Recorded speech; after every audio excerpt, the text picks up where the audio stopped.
Hey YouTube, really rolling with the videos at the moment and wanted to cover off another event that just took place this weekend, the Tough Bloke Challenge.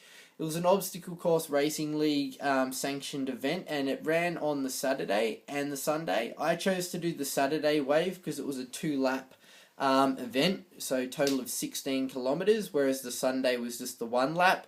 I obviously prefer the longer event, as you'd know if you've watched my videos for some time, and it's about a 2 hour drive from my place. I didn't really want to kind of make the trip there Saturday and then have to go back again on Sunday or find somewhere to stay overnight. But anyway, on to the event itself. If anyone was in Sydney the week before, you would have known that it absolutely poured down with rain. It was ridiculous how much it rained in that week. And to be honest, it was raining, so much that, you probably could have questioned whether or not the event was even going to go ahead. But it did, and the good thing was that it was a cracking event. It was a really, really good event. I really enjoyed it. I'd previously done the Tough Bloke Challenge last year, and although the course was similar in a lot of parts, it didn't matter because there was that year break. It's not like you did it, only 3 months ago. They changed it up a little bit. They made it 1 kilometre longer, and I think as well the weather just made it, all that more interesting and fun. So arriving at the event, the place was just an absolute mud bath. There was just mud everywhere. The moment you step foot on the ground, your feet were starting to get wet. The water just seeping through the tops of your shoes as you kind of squidged down into the mud. Normally, as you know, I run my obstacle races in Nikes. Although they're not the most off-roadish of shoes, just with my past knee issues, I found them to be a very supportive shoe for myself, and I've certainly enjoyed running in them. But I knew when I went there that this mud was just something else. I don't think I've ever seen an obstacle course this muddy. It was just crazy. I can't even put it into words. So I did have my Innovate shoes with me as well. I was going to show you a pair, but the ones they are, the 190s, X-Talon 190s.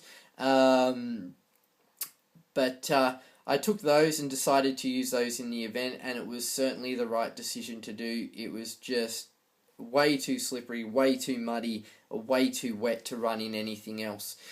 Anyway, the race started as normal. We're up and over the hay bales and onto our run. Normally I try and keep track of my position, like, 3 or 4 people are in front, and there goes another guy, I've overtaken him. But for some reason I forgot.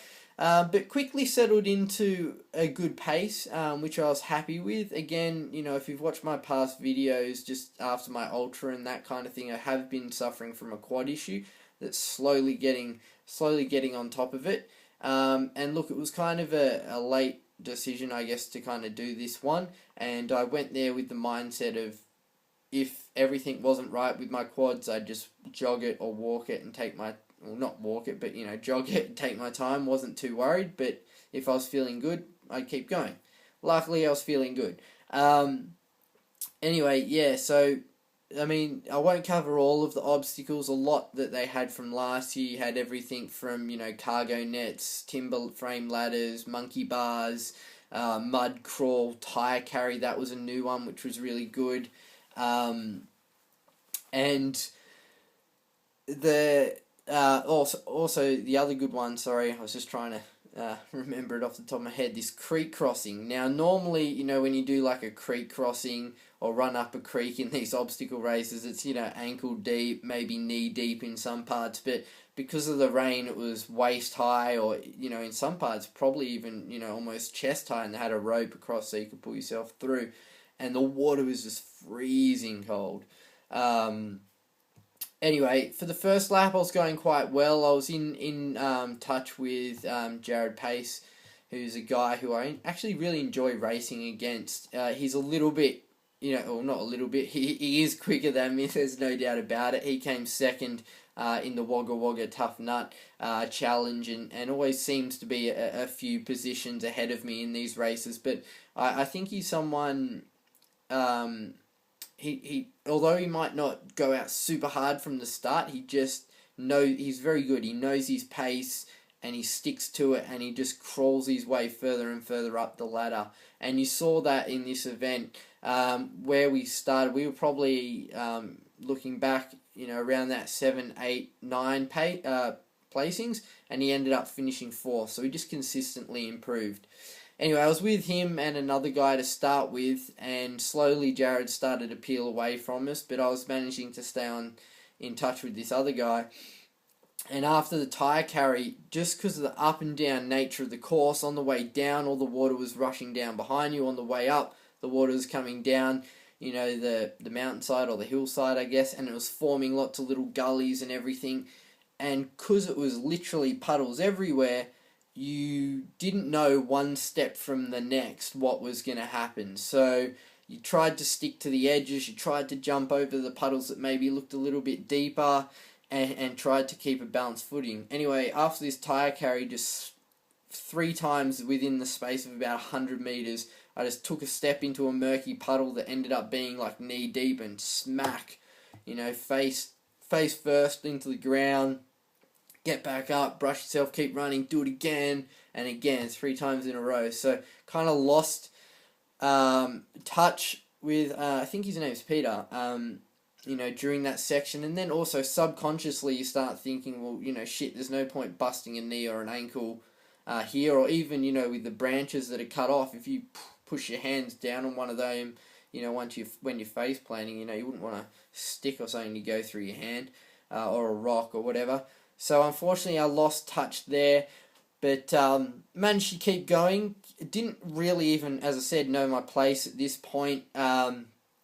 Came round for the second lap and started to catch back up to this guy, and then kind of started getting some stomach issues. I think it was partly because I'd eaten a little bit too close to the event, and also the intensity was quite high, and I just kind of had to not walk, like I didn't want to walk or anything, but just for like literally 30 seconds, probably 2 or 3 times during that second 8-kilometer lap, I just had to literally stop just for a bit and just try and settle my stomach and then keep going again.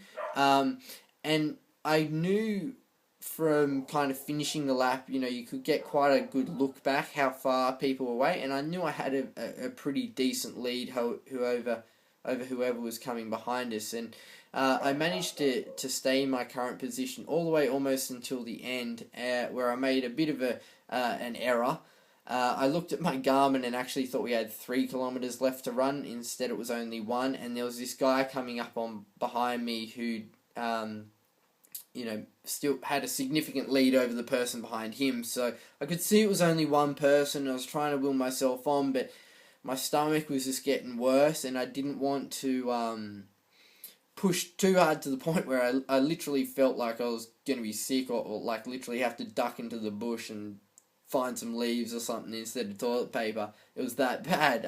Weirdest feeling. Anyway, it's probably a bit too much information for YouTube, but in the end he did catch me, and then like literally 200-300 meters after he caught me, I was like, fuck, it's only like 500-600 meters to the finish line. Why did I do this? I should have just tried to push that little bit harder to get across the line. Anyway, I made it across the line eventually, obviously. Still went, a lot better than I thought I would go. I ended up coming, I think it was 8th in the Elite Wave, time of 1 hour 50 minutes, so it wasn't a super fast course. Just, I guess, because of the up and down nature of it, as well as the obstacles, the Tough Bloke, they're not super technical looking obstacles, but they're good. They're a good challenge, and they certainly take time. So I was definitely pleased with the result. The winners, obviously, I think I forgot the winner's name now. I should have looked it up before I started this video. I'll just bring it up though, because I got it here. So yeah, just while I do that, it was a cracking event. I really, really enjoyed it, and that's the music. And thought it was definitely an event worth doing. So if you're looking for an obstacle race to kind of get started on, then the Tough Bloke Challenge is a great one. The 8Ks, although it's not the longest of races. If you're just doing the one lap, it's still super challenging. Anyway, the winner was Lachlan with Will coming in second. The winner did it in 1:26, so it was about 25 minutes off the pace. Oh no, hang on, 20 minutes off the pace. I did it in about 1:47. So that was alright. The next guy behind me was another 2.5 odd minutes further back. So came 8th, super happy with that. Great course. So that's just my thoughts on it, guys. Please leave your comments below. Did you do the Tough Bloke Challenge? What do you think of it? And as always, talk to you soon.